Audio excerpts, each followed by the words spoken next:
Imagine this. The same beggar everyone mocked, the same worthless man a wicked stepmother forced her poor maid to marry just to disgrace her. But 2 weeks later, he returns. Not in rags, not in shame, but in a private jet. Bodyguards lined up, red carpets rolled out, cameras flashing like lightning. And the biggest shock? That same maid they once laughed at is now stepping into that jet. Not as a servant, but as his bride, his queen. But don't celebrate yet. Because while the marriage has begun, the cruel stepmother and her proud daughter have sworn to destroy her happiness and drag her out of the good life. This is not just a love story, my darlings. It's a war of power, pride, and destiny. So subscribe, stay locked in, and watch till the very end. Because what's about to unfold will leave you utterly speechless. The room was so silent, the tick-tock of the golden wall clock echoed like a drumbeat of fate. Even the chandelier above seemed to dim, as if the mansion itself recoiled in shock. Dake's voice thundered again, deeper, heavier, shaking the walls. I heard it clearly with my own ears. Amanda, you are a viper! You are not here to love my wife. You are here to destroy her. Vera staggered backward, her palm pressed against her chest. Her lips trembled. No, Amanda, tell me this isn't true. Tell me you didn't, you couldn't. Her voice cracked, tears spilling freely. Amanda, now on her knees, trembled like a trapped animal. Her eyes darted around, searching for escape, but there was none. Sister, please forgive me. I never meant to go this far.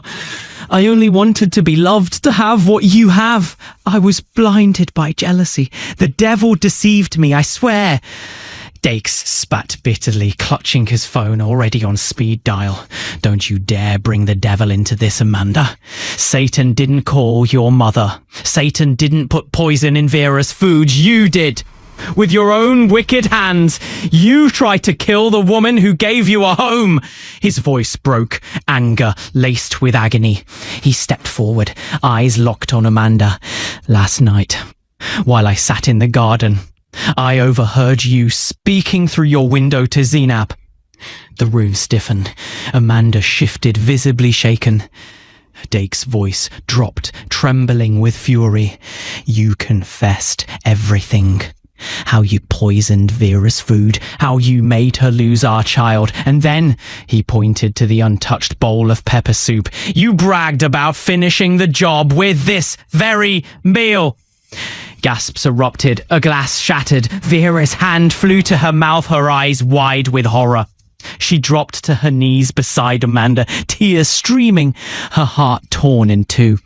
Dakes, please, don't call the police. She's my sister, my blood. If she's destroyed, I'll be destroyed too. Please, for my sake, let her go. But Dake's jaw clenched, his knuckles white around the phone. Vera, she destroyed your womb. She killed our unborn child. And you want me to let her go? You want me to pretend this serpent didn't bury a knife in your soul? His voice cracked, eyes red with fury and grief. Vera sobbed uncontrollably, clutching Amanda's hands. Amanda, why? Did I ever deny you love? Did I ever refuse you care?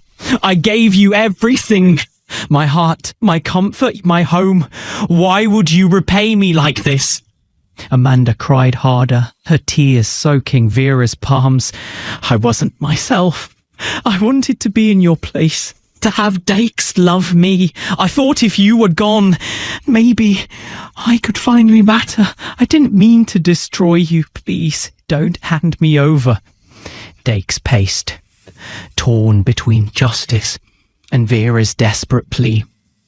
His rage demanded punishment. Vera's trembling begged mercy. Do you understand what you've done to her? He roared, pointing at Amanda. She wakes up haunted by the child she lost. She clutches her stomach in the night, screaming in her dreams. You stole her peace. You almost stole her life, and you dare ask for forgiveness. Vera rocked back and forth, sobbing into her hands. The mansion felt colder. Maids gathered silently in the corners, exchanging fearful glances. Dakes looked at Vera, then at Amanda, still on her knees, trembling like a leaf in a storm. His voice dropped lower, sharper, deadlier.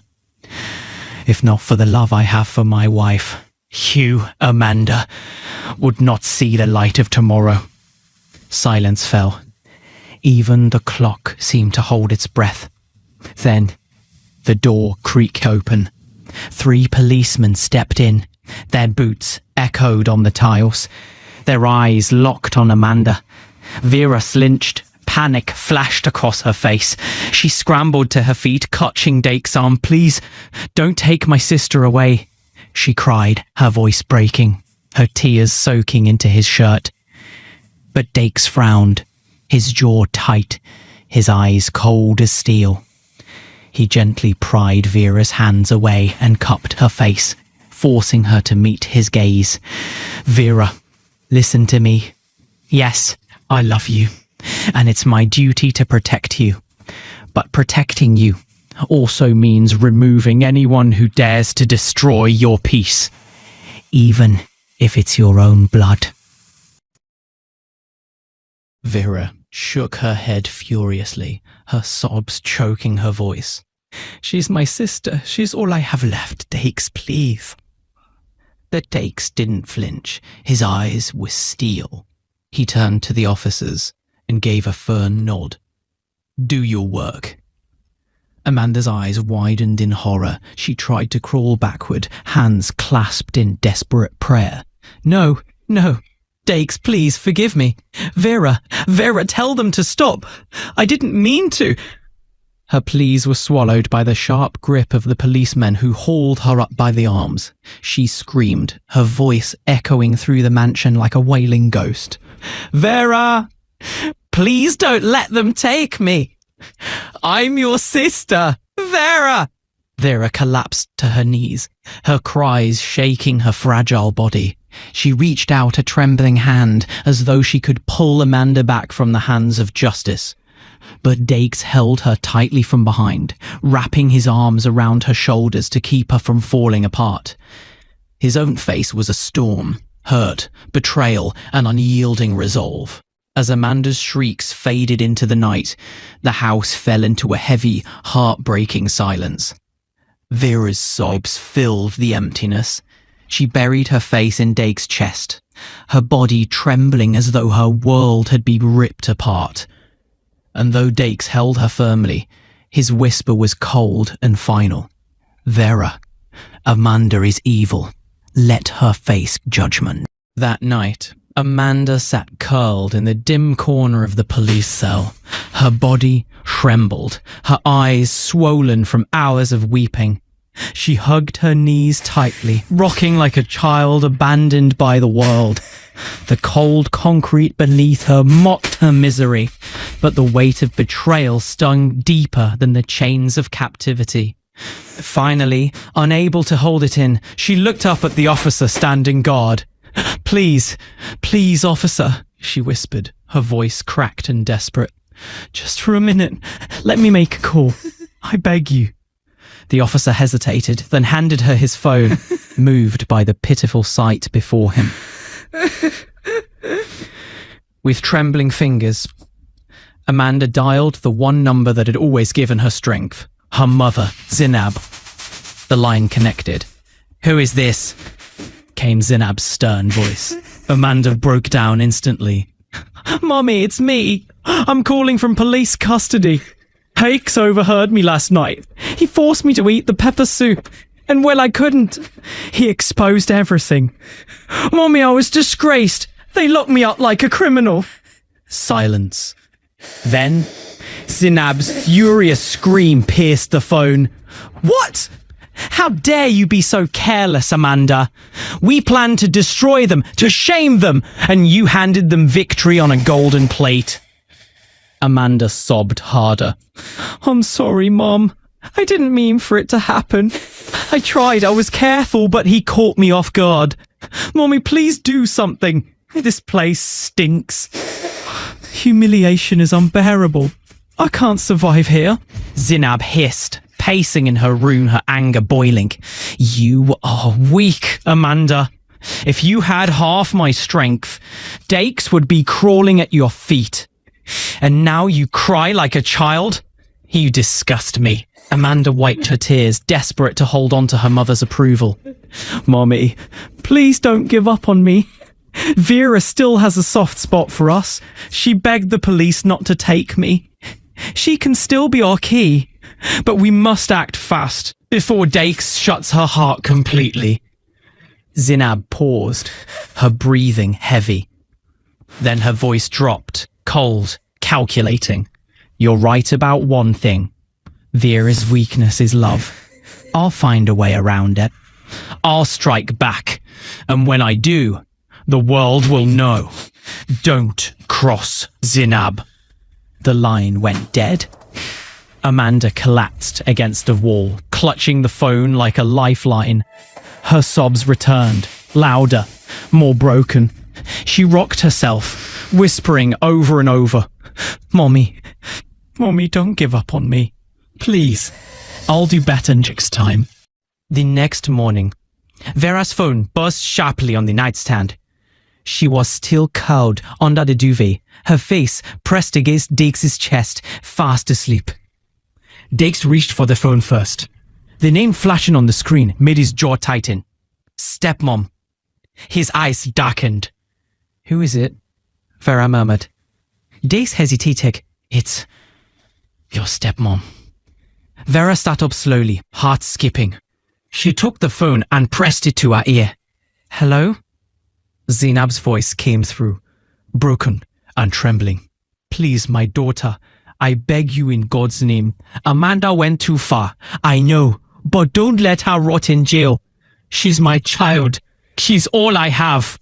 Before Vera could respond, Dick snatched the phone, his voice blazing. Madam, do you think I've forgotten? You and Amanda plotted to kill my wife. You made us lose our baby. Her womb barely escaped damage. Why do you hate her so much? Zainab sobbed louder. Please, forgive us. Amanda was foolish. She's all I have. Don't let her die in that place. Dixie's grip tightened. His breathing was heavy. Silence hung between fury and pleading. Then Vera touched his arm gently. Her voice trembled. Dix, please. She's still my sister. I don't want her to waste away. Forgive her. Dix turned to her. Pain etched across his face. After everything? After they nearly took you from me forever? Vera nodded, tears slipping down her cheeks. Yes, because if we repay evil with evil, we become like them. Please, for me. Dix closed his eyes, exhaling deeply, torn between vengeance and love. Then his voice cut through the room like a blade. Enough. Both Vera and Zainab froze. Dix continued, voice heavy with finality. Do you know the pain your daughter brought upon us? The nights Vera cried herself to sleep? The child we lost? And now you beg for mercy when you never showed her any? Zainab sobbed. Please, my son, Dix thundered. Stop calling me your son. You lost that right the day you plotted against the woman I love. Vera reached out again, whispering, Please, my love, let Amanda go. Diggs clenched his jaw. His voice softened but remained firm. I will release Amanda. But hear me clearly. This is the last time. I don't ever want to see them again. Not in our home. Not in our lives. Not even at our gate. Vera nodded slowly, resting her head on his shoulder. All right, my love. I will obey you. Diggs spoke one last time before ending the call. Madam Zainab, your daughter will come back to you. But if you or Amanda ever cross our path again, you will not escape the wrath of the law. This is my last act of mercy. 3 days later. Amanda staggered out of the police station in the same wrinkled dress. Her hair was rough, her face pale, her eyes swollen. She collapsed into her mother's arms. "Mommy," she sobbed. "I thought I would die in there. The insults, the cold floors, I finished." Zinab held her tightly. "Hush, my daughter. You're out now." But before Amanda could speak, Dix and Vera stepped out. Dix's voice thundered across the parking lot. "You are both free to go, but listen carefully. This is the last time. You will never set foot near my wife again. If you try, you will not escape next time." Amanda froze. She fell to her knees. "Please, Dix, I didn't mean for it to go this far. Prison broke me. I'm your wife's sister. Don't throw me away." Vera's heart twisted. She whispered, "Dix, maybe we can still..." But Dix raised his hand sharply. "Vera, forgiveness doesn't mean foolishness. They nearly killed you. Do you want them close so they can finish what they started?" Vera wept silently. Zinab fell at Dix's feet. "Please, son-in-law, don't cast us away forever. We are family." Dix didn't flinch. "Family?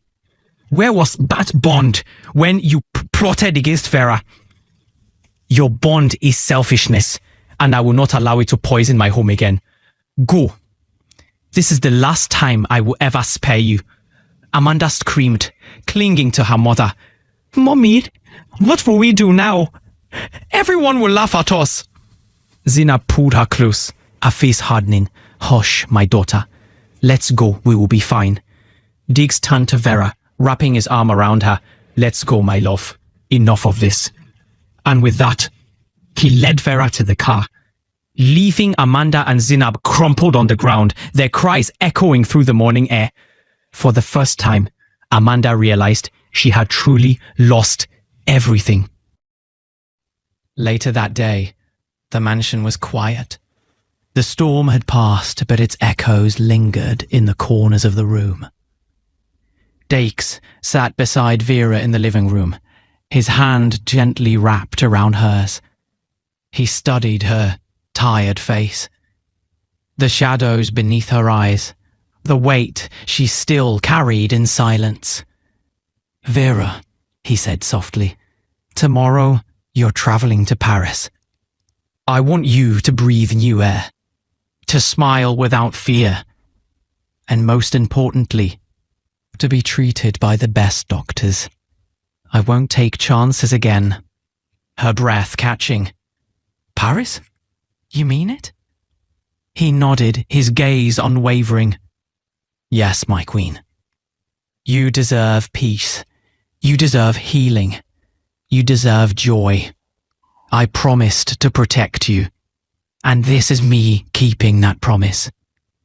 Vera leaned forward, hugging him tightly, her voice a whisper against his chest. "Thank you, my love. You don't know what this means to me."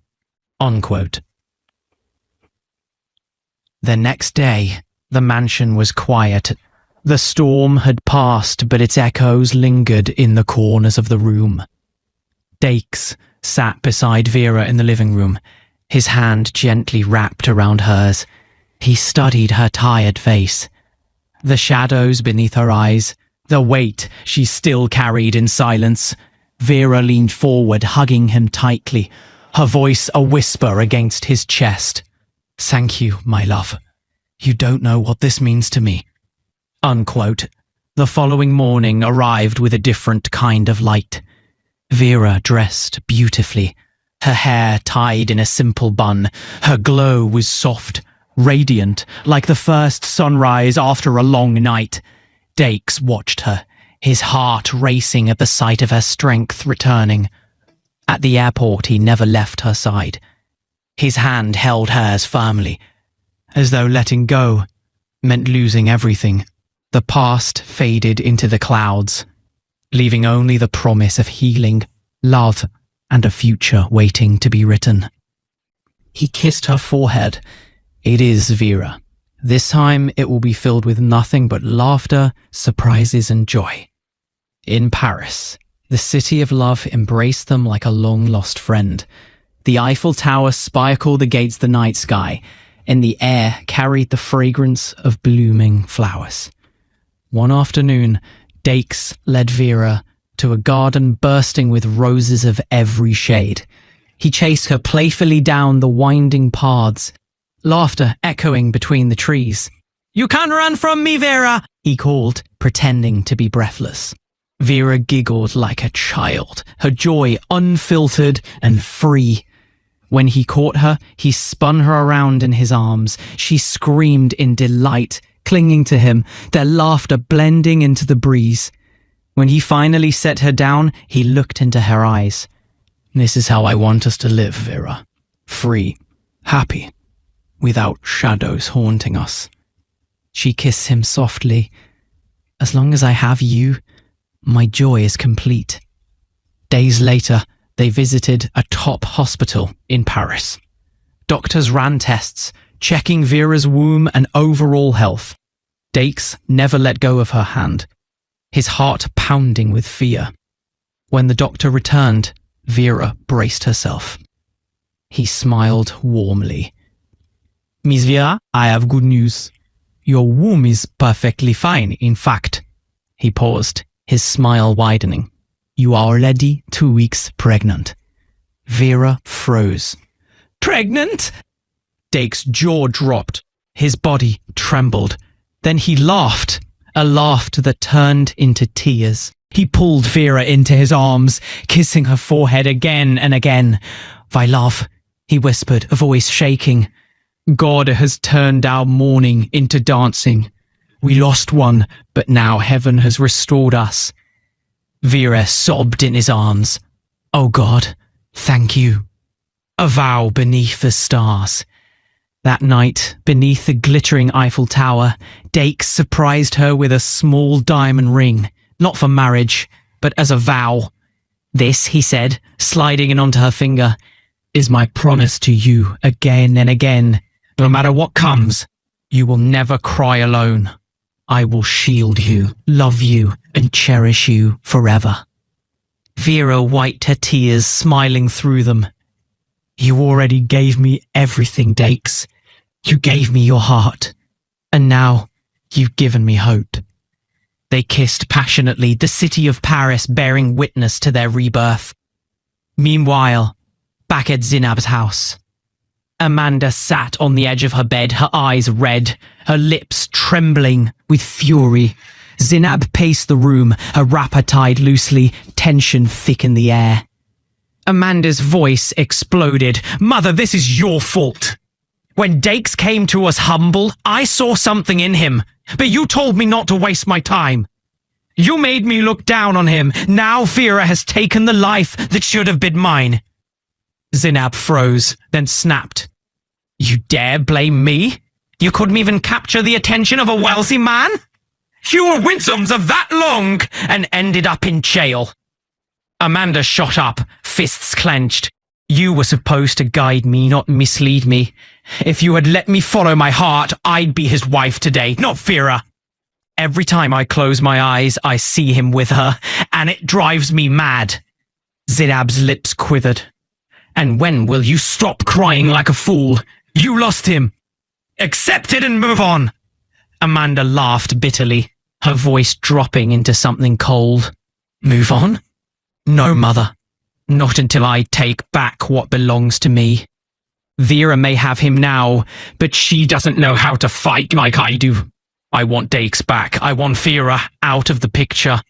Forever." Zinab looked uneasy. Amanda stepped closer, eyes gleaming.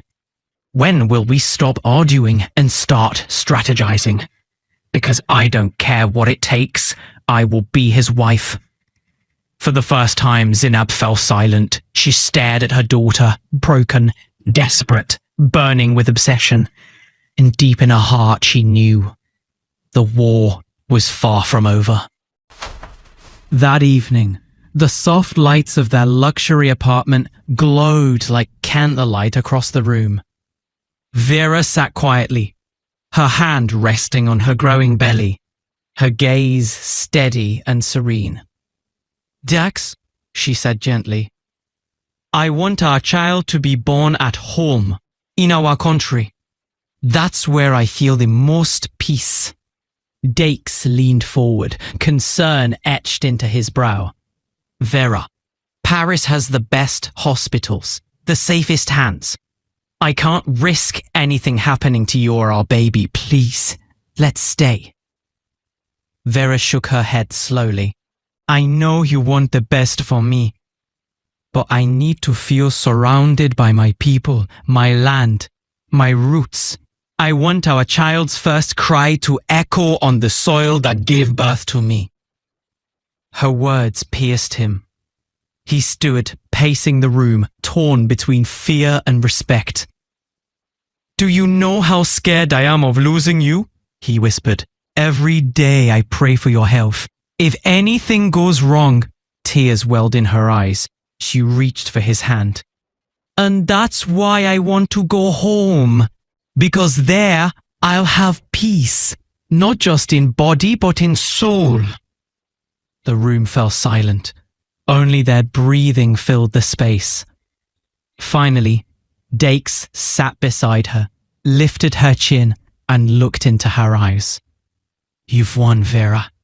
If home is where your heart is, then that's where our baby will be born. I'll trust your strength, even when I'm afraid. Her smile was soft, radiant. Thank you, Dakes. This is not just my wish, it's our child's blessing. He pulled her into his arms, kissing her forehead as his tears fell quietly into her hair. Then we'll go home. For you, for us, for our child. The 2 months later, the long-awaited day arrived. After months of healing and laughter in Paris, Dakes and Vera returned home. Their car rolled slowly through the golden gates of the mansion, where fresh flowers adorned every corner. Vera stepped out in a flowing maternity gown, her belly glowing like a crown of victory. The maids screamed with joy, clapping, dancing, some even crying. Welcome home, Madame Vera! Welcome home, sir! They chorused. Vera laughed softly, one hand on her tummy, as if the baby inside could hear the celebration. Dakes wrapped his arms around her shoulder, his pride shining through every step. Inside the mansion, Vera paused. The walls she once walked with tears now radiated hope. Dakes called the staff together. From today, no stress will touch my wife. I've employed a resident nurse to monitor her day and night. Vera deserves the best, and that's what she'll have. A calm woman in her mid-40s stepped forward. Good day, Madame Vera. My name is Clara. Your health and your baby's health are my top priority. Vera smiled warmly. Thank you, Clara. You are welcome. Aside, the surprise. Later, Dakes led Vera upstairs. When he opened the door to the west wing, her breath caught. A brand new nursery awaited. Soft cream and gold walls. Teddy bears lined the shelves. A white crib with lace curtains sat in the center. A rocking chair by the window. The air smelled of fresh roses. Vera gasped, covering her mouth. Dakes, you did all this? He kissed her forehead. For you. For us. For the baby we thought we lost, but God restored. I wanted our child to be born into a room filled with nothing but love. Tears streamed down her cheeks. She hugged him tightly, overwhelmed. That night, as she lay in his arms, Dakes rubbed her tummy gently and whispered, Welcome home, my queen. Soon, we'll welcome our little prince or princess. And in that moment, the mansion was no longer just a house. It became a sanctuary of hope, healing, and new beginnings. The air was thick, cold, still. Amanda's phone rang sharply, slicing through the silence. She answered without care. until the voice on the other end made her freeze. "Auntie, it has happened," the maid whispered. "Madame Vera, she's pregnant again. Her womb carried it, and they are back in the country." Amanda's eyes widened, her lips trembled. "What?" she gasped. No, it can't be. Her womb was damaged. Are you telling me she's carrying another baby?" "Yes, Auntie," the maid replied, nearly in tears. "Her belly is already big. I'll send you a picture." The line went dead. Amanda staggered backward, her phone slipping from her hand. She stood frozen, breath shallow, mind spinning. Why Vera? Why does she keep winning? Zainab, watching closely, leaned forward with a wicked smile. "What is it? You look like you've seen a ghost." Amanda's voice cracked. "Mother, she's pregnant. Vera is pregnant again." Zainab blinked, then burst into cruel, mocking laughter. It echoed through the room like thunder. "So the little peasant womb has not dried up after all," she sneered. "She dares to carry another heir for Dakes? How sweet, how pathetic." Amanda's face twisted in pain. "Mother, this is unfair. That baby will bind her to him forever." "Shh," Zainab hissed, raising a finger. Her eyes gleamed with cruelty. "This is not the end of her victory. This is where the game begins. If she wants to cradle joy, I'll make sure her joy turns to ashes." Amanda stared, half fearful, half desperate. "Mother, what are you saying?" Zainab stood, her expression cold and merciless. She walked to the window, speaking to the shadows. Her lips curled into a smile that carried no warmth. "It's time I visit Vera myself," she said slowly. "She thinks she's safe in that mansion with her big belly. But she forgets. Shadows crawl onto palaces too. And when I'm done, she'll wish she never carried that child." Amanda's heart pounded, torn between dread and dark hope. Zainab turned, her eyes burning. "Vera," she hissed, "watch your back, because I am right behind you." Beloved viewers, what a showdown. A showdown that promises to be unforgettable. Will Vera survive the traps waiting for her? Will Dix stand firm by her side? Or will Zainab finally get the upper hand? Will Dix stand firm by her side? Or will Zainab finally get the upper hand she's been craving? Stay tuned for part 4. Because the drama you've seen so far is nothing compared to what's coming. Drop your thoughts in the comments. What do you think Zainab's next cruel plan will be? Don't forget to like, share and subscribe. See you in part 4, my beloved viewers.